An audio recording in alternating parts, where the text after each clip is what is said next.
o diabo é inimigo de Deus. Vocês não acham que é colocar o diabo em pé de igualdade com Deus? Um Deus inexplicavelmente todo-poderoso não tem inimigo. A criação de Deus, sim. A impressão é que Deus precisa se esgotar para vencer o diabo. Boa pergunta. Achei. Boa pergunta, Nossa, né? Excelente pergunta. Qual o nome dele? André? André Apolinário. Pô, eu gostei também. André, você fez uma pergunta teológica profunda. Que eu vou tomar licença aqui. Eu até tomei a iniciativa. Desculpa, Saião. Tranquilo. Eu vou responder com uma outra pergunta. Se Cristo é Deus e Cristo morreu, como pode um Deus eterno sinceramente morrer? Se Deus é Deus, como é que tem um grande conflito entre o bem e o mal? Eu só tenho uma resposta para te dar, André. Deus vai parecer heresia no primeiro momento, mas ouça até o final, você vai entender. Deus não luta com o diabo com os poderes de Deus. Porque se Deus lutasse com o diabo como Deus, não teria luta. Teria massacre. O próprio fato de ter um grande conflito entre o bem e o mal significa que Deus não luta com as armas de Deus. Ele luta com o caráter de Deus. Porque quando começou a rebelião no céu, que se estendeu para o planeta Terra, a grande acusação é que Deus era um déspota, que ele nos obrigava. E quando o diabo nos acusa, não é só acusar os nossos pecados, como muita gente pensa, não. Ele nos reclama para ele.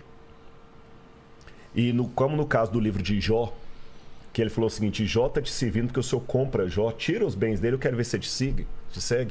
Deus deixou Jó sofrer para mostrar para o universo que Deus não obriga, Deus não é um ditador.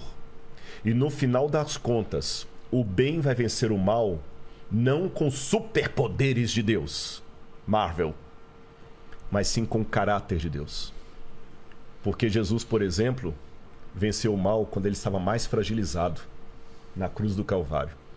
E tem um texto, André, que você deve depois procurar a Bíblia para ler, Filipenses 2, verso 5, que para mim é uma das teologias, lembra que eu falei de cristologia, uma das mais bonitas, que é a teologia do esvaziamento. Paulo fala o seguinte: tenham em vocês o mesmo sentimento que houve também em Cristo Jesus.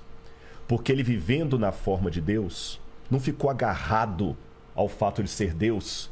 Pelo contrário, a si mesmo ele se esvaziou. Aí no grego tem uma palavra que é gnosis, assumindo a forma de servo, vindo viver entre nós, e como servo tendo morte e morte de cruz. Aí o texto continua dizendo: por isso o Pai o exaltou sobremaneira. Ele deu um nome que está acima de todo nome. Quando eu li isso a primeira vez, eu falei assim: peraí, parece que os testemunhos de Jeová tem um ponto aqui. Porque se Jesus é Deus, por que o Pai tem que dar um nome para ele acima de todo nome se ele já tem? A questão é o seguinte: até a cruz, Jesus era Deus por natureza.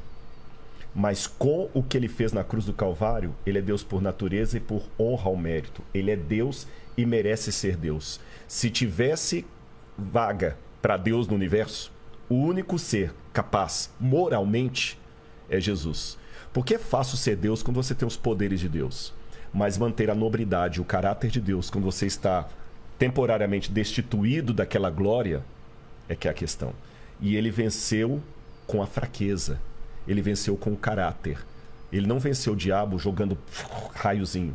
E aquele fogo de enxofre que vai vir consumir os ímpios no final, não é Deus mandando raiozinho ali, brincando, não. Ele se afastando, respeitando a decisão que eles tomaram. Que aí eles vão enfrentar a ausência absoluta de Deus. Mas até então, ele vence o mal com o caráter dele. Cristo se esvaziou para estar justamente no nosso nível. Por dois motivos ele se esvaziou, Pedro. Não, André, né, André? Primeiro, para revelar o Pai. Porque Deus é tão grandioso que se Jesus não revelasse, nós nunca íamos conhecer Deus. Lutero dizia que os homens usam uma máscara para se esconder. Deus é o contrário, ele usa uma máscara para se revelar. Ele é tão grandioso que o jeito dele se revelar é se ocultando. E o segundo, quando nós estávamos mortos em nossos pecados, ele se fragilizou, tomou a nossa humanidade e com o seu amor e o seu caráter, ele venceu o mal. Essa é a maior prova de que ele é poderoso. Porque poder não é você usar algo que você pode para arrebentar o outro. É você poder fazer isso e não fazer. Acho que um elemento interessante é que a Bíblia, de modo geral, e o Novo Testamento enfatiza Satanás como inimigo do povo de Deus, inimigo da igreja, mais do que uma referência de inimigo de Deus. Quai, seu app de vídeos curtos.